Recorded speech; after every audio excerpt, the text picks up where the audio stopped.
Existe algo que pode parecer desconfortável de admitir, mas que pode mudar completamente a forma como você enxerga os seus relacionamentos.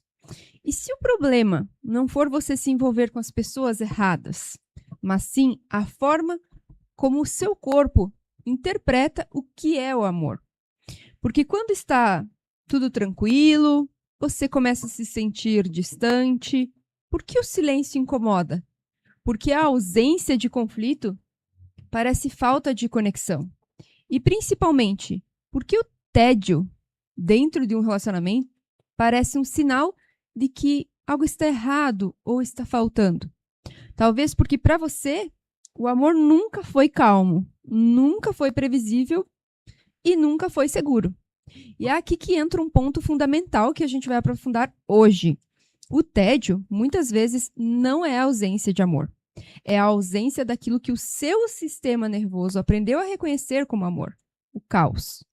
Nesse episódio, a gente vai mergulhar na ferida do abandono, construída lá na primeira infância, e entender como ela distorce a sua percepção de vínculo, fazendo você confundir intensidade com conexão e paz com vazio. Porque enquanto você não entende isso, você não escolhe quem ama. Você apenas repete o que aprendeu a reconhecer como amor. E vamos começar falando sobre a ferida do abandono. Ela não começa na vida adulta, ela começa muito antes, quando você ainda não tinha linguagem para entender o que sentia. Nos primeiros anos de vida, o cérebro está em uma formação acelerada. É nesse período que se desenvolvem estruturas fundamentais como o sistema límbico, o eixo HPA, responsáveis pela regulação emocional e a resposta ao estresse. Quando uma criança vive experiências de ausência emocional, não necessariamente abandono físico, mas a falta de presença, de inconsistência, de imprevisibilidade, o cérebro ele registra isso como uma ameaça.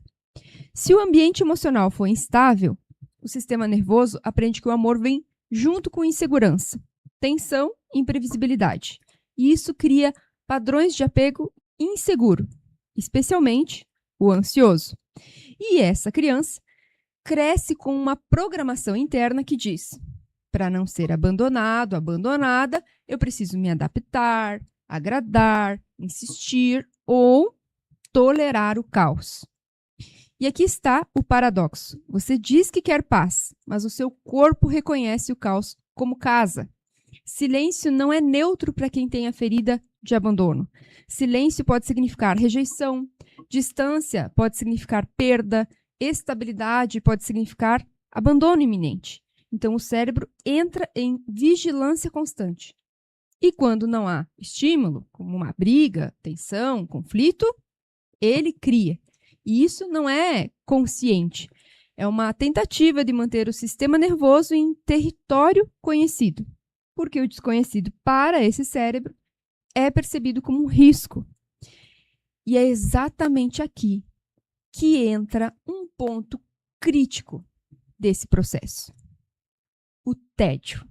Vocês que estão aí me assistindo, talvez, já tenham visto o filme Divertidamente. E lá tem a figura, no 2, do tédio. Vamos falar um pouquinho sobre essa figura, sobre essa emoção?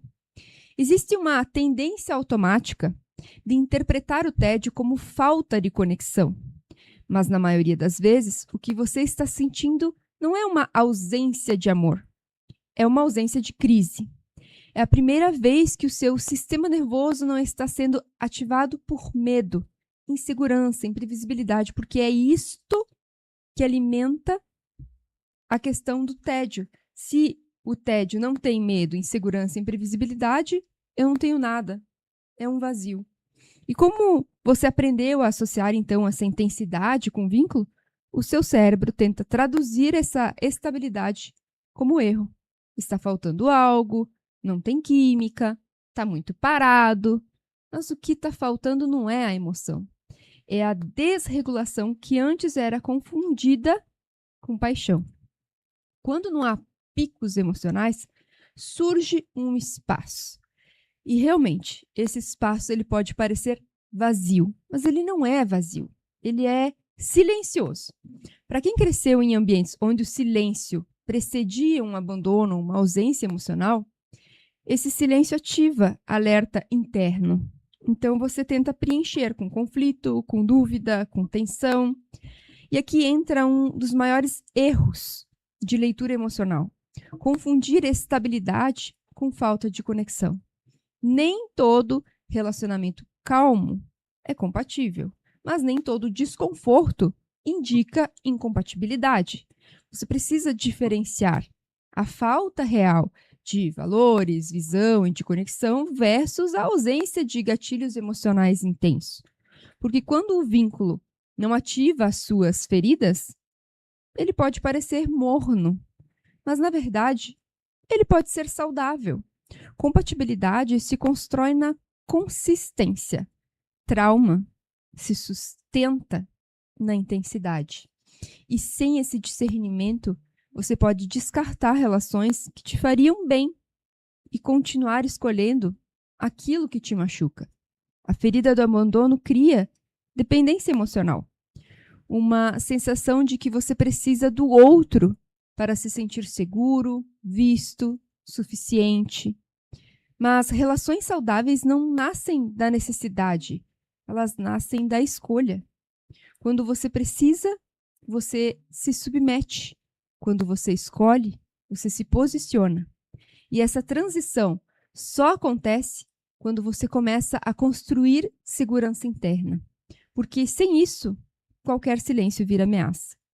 E é exatamente essa dificuldade em sustentar a estabilidade que aparece de forma muito clara nos relacionamentos. Vamos aos casos clínicos de hoje. Cliente de 32 anos com histórico de relações intensas e instáveis, sempre envolvida com pessoas indisponíveis emocionalmente, na infância mãe inconsistente, com afeto e afastamento alternados, um pai ausente emocionalmente, e o cérebro aprende que amor é imprevisível. Na vida adulta, as relações estáveis geravam tédio. Relações instáveis geravam intensidade. E para o corpo dela, isso era familiar. O caos não era um problema. Era o que regulava o sistema nervoso. A ferida do abandono não aparece de forma óbvia. Ela se manifesta como uma necessidade de validação, um medo do silêncio, uma dificuldade em ficar sozinho, uma tendência de se anular, uma ansiedade diante de pequenas distâncias e, principalmente, uma repetição inconsciente de dinâmicas onde o abandono é possível. E isso é repetição traumática. Você não escolhe conscientemente, você reconhece. Vamos falar sobre o segundo caso. Cliente de 38 anos. Quando o relacionamento era estável, surgia uma ansiedade, pensamentos de desconfiança, necessidade de testar o outro, comportamentos de afastamento. Na infância, ausência emocional materna, resultado, uma segurança que não era familiar. E quando ela aparecia, então o sistema se desorganizava. Essa ferida muitas vezes não começa em você. Ela pode ser herdada, inclusive, de um sistema familiar marcado por perdas, ausências, desconexões emocionais. Você pode estar repetindo uma dor que não foi elaborada antes de você. Mas ainda assim, é você quem pode interromper esse ciclo. Porque muitas vezes, gerações anteriores, da mãe, da avó, não tinham essa questão do afeto, da presença. Era muito mais sobre compensar e manter as necessidades básicas dos filhos do que necessariamente estabelecer esse vínculo, essa conexão, esse afeto, esse amor. Por mais que se amasse, mas era demonstrado de uma forma diferente. E agora eu vou trazer aqui para você práticas avançadas para você trabalhar a ferida do abandono. Então, se você chegou até aqui, é importante você entender uma coisa com muita clareza. Você não está lidando apenas com um comportamento. Você está lidando com uma memória emocional registrada no corpo. Então, essas práticas, elas não são apenas cognitivas. Elas são experiências corretivas para o seu sistema nervoso. E você olhar dessa forma, irá potencializá-las. Primeira coisa é sobre nomear um padrão com precisão. Então, não basta perceber, ai, nossa, eu repito padrões, eu faço as mesmas coisas sempre. Você precisa mapear com exatidão. Em que momento que essa ansiedade começa? O que ela ativa? É um silêncio? É uma demora? É uma distância? Qual é o pensamento automático que surge? Qual é o comportamento que vem em seguida? Aqui você está trabalhando esse córtex pré-frontal, responsável por trazer a consciência para os padrões automáticos do sistema límbico. Então, crie um mapa das ativações.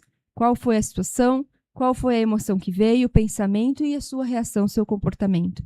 Então, um exemplo, ele demora para responder. A emoção que vem, ansiedade. O pensamento, está me ignorando. E a reação, envio várias mensagens. Então, faça esse mapa. Isso começa a interromper esse ciclo automático. Vamos para um segundo exercício. Treinar a tolerância ao tédio. Parece algo assim, até sem sentido, mas essa é uma das práticas mais desafiadoras e mais transformadoras. Se o seu sistema nervoso está acostumado com dopamina, vindo de picos emocionais, de crise, reconciliação, tensão, relacionamentos estáveis oferecem menos dopamina e mais serotonina, que é calma e constância. E isso, no início, vai parecer vazio. Então, a prática é permaneça em momentos sem estímulo, sem celular, sem distração, sem conflito. Observe o desconforto sem reagir. E nomeie, isso é tédio ou abstinência de intensidade. O que está acontecendo biologicamente? Você está reduzindo dependência de ativação dopaminérgica e ensinando o seu corpo a sustentar estados de segurança. Terceiro exercício. Rô, eu não peguei o primeiro. Calma lá, gente, que esse episódio fica gravado e você pode voltar lá, pode pausar depois e escrever tudo direitinho, tá bom? São exercícios poderosíssimos que eu aplico, inclusive, durante os meus atendimentos. Diferenciar intuição de memória emocional. E isso acontece demais dentro das minhas sessões. É um ponto muito crítico, porque muitas pessoas com ferida de abandono confiam muito na intuição, mas na prática estão reagindo a memórias não resolvidas. Intuição é silenciosa e clara. Trauma é urgente, ansioso e repetitivo. Na prática, quando você sentir que tem algo errado, faça a pergunta: existe evidência concreta agora sobre isso? Isso já aconteceu ou eu estou antecipando? Eu estou reagindo ao presente ou ao passado? Se não há evidência real, você está lidando com uma ativação emocional e não uma percepção real. Vamos lá para o quarto exercício, que é sobre a autorregulação emocional. E isso aqui também vale ouro, minha gente. A ferida do abandono, ela cria uma crença central. Eu preciso do outro para me acalmar. E isso gera, então, a dependência emocional. A autorregulação é ensinar o corpo que segurança pode ser interna, não que só pode ser como é. Então, você vai fazer práticas baseadas em neurociência, como uma respiração para ativar o sistema parasimpático, inspirando em 4 segundos, expirando em 6 segundos. E isso vai auxiliar, então, a ativar esse sistema parasimpático, além de equilibrar as suas ondas cerebrais. Colocar as mãos sobre o peito, abraçar a si mesmo, focar nas sensações físicas que são reais. Então, antes de reagir a uma mensagem, regule o seu corpo. Isso cria um espaço entre o estímulo e a resposta, que é onde a mudança verdadeiramente acontece. Essas práticas, elas não funcionam assim isoladamente, elas atuam em 3 níveis. O cognitivo, que é entender o padrão, o emocional, que é sentir sem reagir automaticamente, e o nervoso, que é ensinar o corpo a sustentar segurança. E aqui está o ponto mais importante. No começo, vai parecer errado, vai parecer que falta alguma coisa, vai parecer que você está se desconectando, mas, na verdade, você está saindo do vício em intensidade e entrando na construção de vínculo real. Trabalhar a ferida do abandono não é parar de sentir medo, tá, minha gente? É parar de deixar que esse medo escolha por você. Porque enquanto o seu sistema nervoso associar amor ao caos, você vai continuar voltando para aquilo que te fere, achando que é conexão. E é exatamente aqui que o trabalho começa a se tornar consciente. A ferida do abandono não faz você amar errado. Ela faz você amar a partir de um lugar que ainda está tentando sobreviver e não escolher. E enquanto isso não é consciente, você não muda o padrão, você apenas troca a pessoa e revive a mesma história. Mas quando você entende o que está por trás, quando você enxerga o padrão com clareza, você finalmente sai do automático. E é exatamente esse o objetivo do mapeamento emocional estratégico. Um processo onde a gente vai identificar com precisão quais são esses padrões que estão conduzindo as suas escolhas, de onde eles vêm e, principalmente, como reprogramar isso de forma prática, no seu dia a dia, nas suas relações, na sua forma de se posicionar. Esse mês tem um ponto muito importante aqui. Agosto, eu estava falando para Léo, é o melhor mês do ano, porque é o mês do meu aniversário. E dessa vez, o presente, quem dá sou eu. Então, essa sessão de 1 hora do mapeamento emocional estratégico, que hoje tem o valor de R$ 497, vai estar disponível por apenas R$ 97 durante esse mês. Mas não é só sobre o valor, é sobre você decidir parar de repetir e começar a escolher com consciência. Se você sente que esse episódio descreveu exatamente o que você vive, esse é o momento de fazer algo diferente. Me chama pelo Instagram, @RosianeMenegol, que eu te explico como funciona. Eu quero fazer o meu agradecimento especial aqui ao Erenews, esse portal de comunicação tão incrível, que disponibiliza esse espaço com tanto carinho a mim e a tantos profissionais para abordar temas tão relevantes como esse. Se você também tem interesse em um espaço aqui, entre em contato e venha conhecer essa estrutura maravilhosa que eles possuem. Para além disso, acompanhe o site e todas as redes sociais. Conteúdos e notícias de Erechim e região na palma da sua mão, pelo app, TV, rádio web e demais plataformas. E para encerrarmos, nossa pergunta de reflexão. Se a calma, se a paz parece tédio, você está diante da falta de conexão ou da primeira experiência real de segurança emocional da sua vida? Pense sobre isso. Um ótimo final de semana para vocês e até nosso próximo episódio na semana que vem.